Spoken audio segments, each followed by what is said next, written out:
If you're someone who is an entrepreneur, or if you're someone who wants to be an entrepreneur, this video is for you. But if you're someone who's failing as an entrepreneur, this video is definitely for you. Today, I'm going to be talking about me and the journey that led to the forming of Exhibit. It's not a video where I'm going to tell you what to do, what not to do. Strangely, it's about screw ups, and it's on you how to find the good in it. As they say, fail early, fail fast, but always fail forward. Alongside Exhibit, the entrepreneur in me let me start 20 more businesses, but could not scale it up, or rather, screwed up. Some could have been the likes of Zomato, some could have been the likes of Flipkart, some, in fact, could have been its own niche and made a name for itself in the market, not knowing when to exit. Once, at the London airport, I saw a mobile phone charging machine. I contacted its manufacturer who gave us a quote of 10,000 British pounds to export it to India. Soon, I cracked a deal with my college friend who became my co-partner, and we made the same machine for less than rupees 10,000. I still remember Vodafone had given us a check of 50,000 as advance, and we did not even have a bank account, not even a company.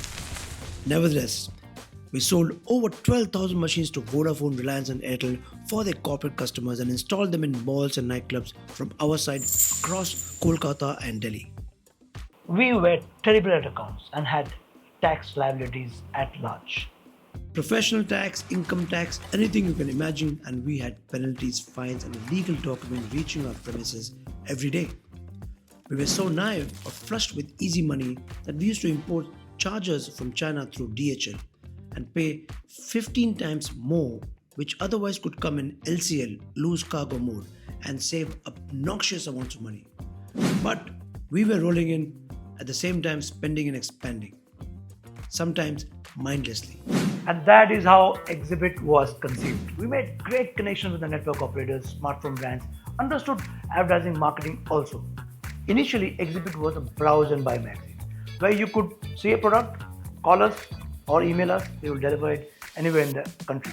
SMS short code, email, cash on delivery, all those models were very premature with us. I remember that we used to import something called dual SIM card holders, which used to convert a normal SIM card phone to a dual SIM card. There was a Bluetooth talking mirror. Only thing was that the magazine quality was very deplorable. Not like this, which is very premium, very supreme. But all this was 14 years ago. And soon after, we converted Exhibit into a premium tech and lifestyle magazine and moved the catalog business to a website called valuestore.in, which used to compete with India Time Shopping, Rediff Shopping, Flipkart of that time. Now, we should have raised money. We should have moved out of Calcutta, because operating from Calcutta for a simple thing called waybill, which used to be a sales tax process, every time a product used to come back for cash on delivery, it used to be frustrating because we had to submit a waybill.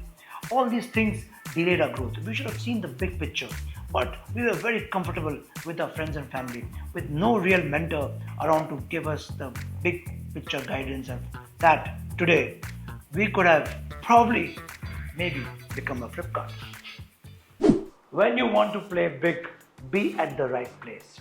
If you're in the media and entertainment business, there is only one place that matters, the place where actually dreams are made. And keeping that in mind, I moved to Mumbai and never looked back ever since. In between, I also started a B2B portal called access.in. For that, let's talk. One of my first startup in Mumbai was access.in, a platform where dealers could connect with each other, Maharashtra, West Bengal, Kashmir, and they could trade with each other. 50 iPhones somebody had and they want to sell, they could do that. Dealers don't like to sell one pieces. In fact, distributors could also use this as a platform to connect with their main partners. It was a very ambitious project. A lot of my friends and family wanted to invest in the money, and I thought that we've hit a jackpot. But eventually, there were a lot of teething issues. We had 200 people on the street explaining to the dealers how the website works. They used to pay us a upfront fee, but the technology wise, they were just not that savvy. And today's dealers are much more savvy. So they will just go upload once and they will not come back to the site. They will start making calls. That was not how the platform wanted to operate. We realized that this is not going to work because we are going to have more losses. So at that point, we decided to cut our losses. I lost personally 3 crores of my wealth. But you know what? You never lose money. You only gain experience from losing in a startup. After cutting our losses, it was time to make more profits. So we started consolidating in our media business, did forward and backward integration.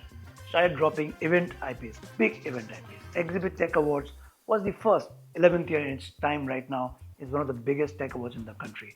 Reliance Digital has been a partner ever since. We also did a lot of exclusive events at the CES Las Vegas, which is the mecca of the tech events in the world. We've been going there for 12 years and we are kind of exclusive partners with them as well for India market. Then we started Exhibit Startups, which was a unique idea, Shark Tank of that time, 7 years before the COVID hit us. And startups like Haptic pitched and raised eventually 800 crores from Reliance. Likes of Ananya Birla, Mansi Kirloskar, and many funds used to be on my jury panel. Then we started a tech fashion tour, which is unique IP globally, merging tech and fashion. International designers to come to India to participate, and likes of Akshay Kumar, Hrithik Roshan have all walked the ramp for us. Currently in its 8th year, still growing very strong. In fact, it's growing popular day by day. And then interesting thing happened because we started Influencer Awards, top 100 influencers, and that led to a new division called Influencer Marketing Division, Exhibit Social, which is a website and which is a data science where we have 10,000 influencers mapped and we do marketing for the biggest of brands, the biggest of campaigns. That has changed the entire journey of our company because that has really grown from strength to strength. Currently in its 5th year. That's not all. We also in between started a company called Phone Spa. $1 million profit idea until it wasn't.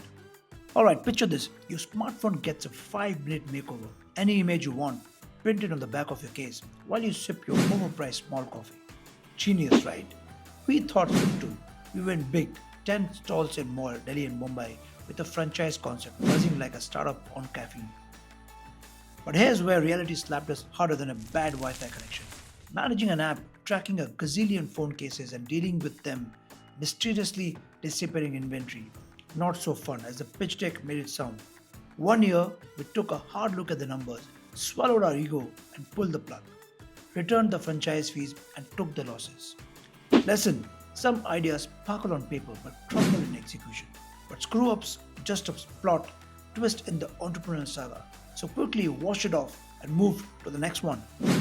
And then pandemic happened. The world came to a standstill. Media companies were hit very badly. A lot of them in fact shut their shops. But we didn't fire anybody. In fact, we accelerated our operations. We focused on exhibit studios and did some kick-ass work with TVCs, digital content, acquired some great endorsement deals from the brands, and still we managed them.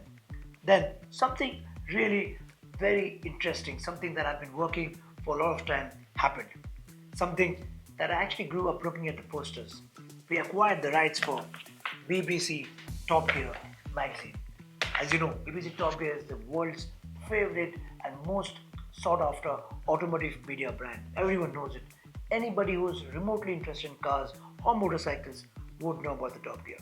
And ever since, it's been one hell of a thrilling ride. As they say, you take the first step and the roads open. That has exactly been the case with us so far. Our most recent IP called Cars with Stars, which is a thrilling and immersive automotive show, an ensemble of India's two favorite things, celebrities and automobiles. The show is about the relationship between the biggest and the most popular Indian celebrities and the most powerful automobiles out there.